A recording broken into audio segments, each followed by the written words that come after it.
हम जिंदगी गुजारे। अब शाम के सहारे हम जिंदगी गुजारे।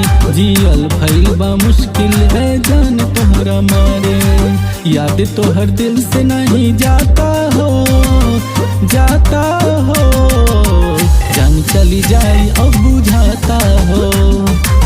याद तोहर दिल से नहीं जाता हो, जाता हो। जान चली जाए अब बुझाता हो।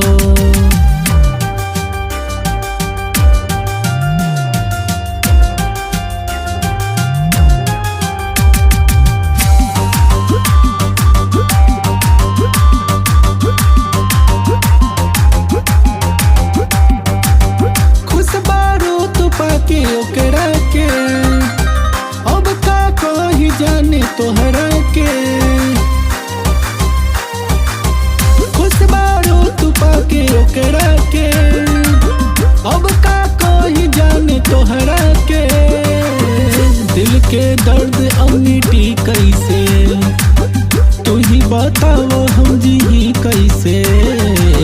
टूट गइल उ सारा नाता हो, नाता हो। जान चली जाए अब बुझाता हो। टूट गइल उ सारा नाता हो, नाता हो। जान चली जाए अब बुझाता हो।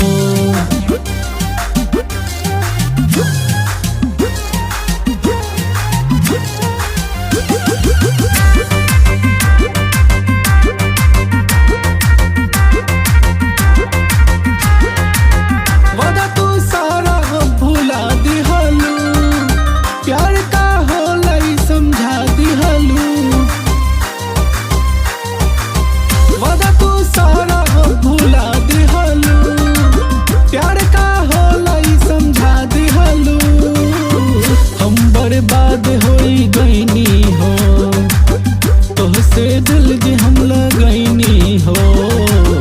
अब केहू दिल में ना समाता हो, समाता हो। जान चली जाए अब बुझाता हो। याद तो हर दिल से नहीं जाता हो, जाता हो। जान चली जाए अब बुझाता